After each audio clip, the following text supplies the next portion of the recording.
Good afternoon. My name is Rhonda Mofford. I met yesterday with my group. That was Saturday, February the 22nd at approximately 2 p.m.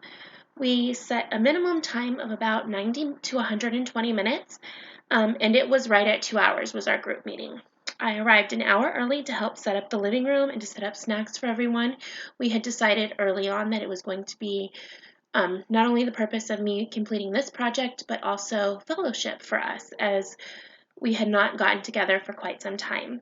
I had a total of 6 women present, including myself, and I did not have a co-leader. I was leading this group by myself. The purpose of the group meeting, again, was twofold. Fellowship. We had not gotten together as a group in several months, and as women of faith, we have always gotten together. We had gotten together during holiday times, during times of worship, just during any number of reasons. We also got together to fulfill my assignment for this class. We all have full and busy lives, but luckily I was very blessed that everyone was able to go ahead and give me just 2 hours of their time so that we could go ahead and do this project together. Now, and I actually was extremely grateful. We were able to stay on topic. The purpose of our group was to discuss the role that we have as Christian women in today's world and what it is like for us to struggle with the everyday problems that we do face in the world, to stay focused on leading a Christ-centered life. This is particularly difficult for us living in Las Vegas. Now, at the beginning of our meeting, we gathered together, prayed over our food, and had a few snacks. After everyone got their snacks and ate for a few moments and sat down and chatted, I asked them to break off into dyads to speak with someone that they had not spoke to for a few weeks, just to chat for a couple of minutes to get reacquainted. And then I posed a question to them. I asked them, what is a struggle that you have had in the last couple of weeks with your faith, with your life, with not only with your walk, but how your walk and your faith has been challenged in our daily lives with our families, our jobs, ministry, all of those things together. Each dyad spoke for about 5 minutes each, and then they each shared easily, since obviously we all have we do have a pretty open relationship with one another. We all have worked together in a Christian bookstore, so we all know each other. We all have past relationships, so this was not strangers meeting for the first time. So after we did break off into those dyads, we came back together as a group and we each shared. Everyone shared the struggles that they were having. One of the problems that I did have as a group leader was keeping people on track. Here in Nevada, where yesterday was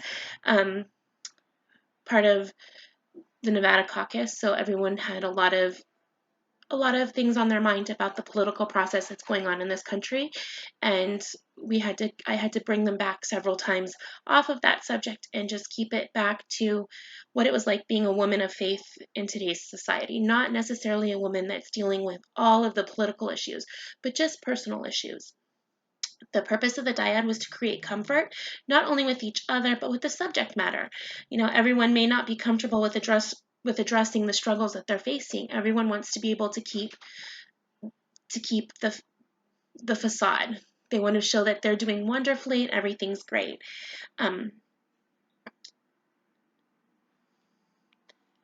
So after that, we had come together and began to share in the larger group what it means to be a Christian woman today. Again, a few times I did have to redirect everyone back because it did tend to drift back and forth to different issues. I used scripture, particularly Proverbs 31. Each woman took a few minutes and spoke about their struggles with work, family, and ministry. Several of us are chaplains, so we all have lots of things going on in each one of our lives. Now, balance was a subject that did come up repeatedly, with balance of like our regular lives and ministry. So this came to be an important part of the group process. Now, each member was respectful of the other's time. They spoke to one another and asked direct questions of each other. Unlike the group from the from the Corey and Corey presentation, my group members are familiar with each other and they have a relationship. They know each other and they have respect for one another. So I didn't have to work hard to find common ground because they already have it. Now, each member spoke and participated, again, because they were already comfortable with each other.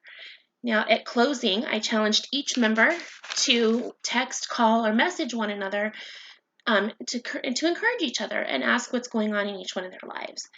Now, for me, my self-assessment, first off, I was nervous. I had never been in charge of a group before, and I prefer to be behind the scenes. So this was a huge step forward for me. I've never done that. I was able to calm myself and to gain some confidence, although I know with each group that I do lead, I'll be more and more confident. The main challenge was keeping these women, again, on topic. When we've met previously, we always just talk about whatever is going on in our lives, and there's not like a set format. But this time there was a purpose. So it was a little difficult to keep everybody that way. I did feel like I kept the conversation going well, and I didn't allow for too many long pauses. When someone made a statement, I asked if anyone had anything to add, or if how they were feeling, or if they had something going on this similar way. Now, I would have handled the use of cell phones differently. A couple of members of the group kept looking at their phones, and I should have made a rule quite from the beginning saying no cell phones. Now, also, this was also a problem that came up within our group, that social media and cell phone use is a problem among us. Now, the most important takeaway for me simply was leading the group. I have never led a group before, and as Corey and Corey mentioned, time and time again, that leaders need to lead groups in order to learn from them. And each time you lead, you learn something new.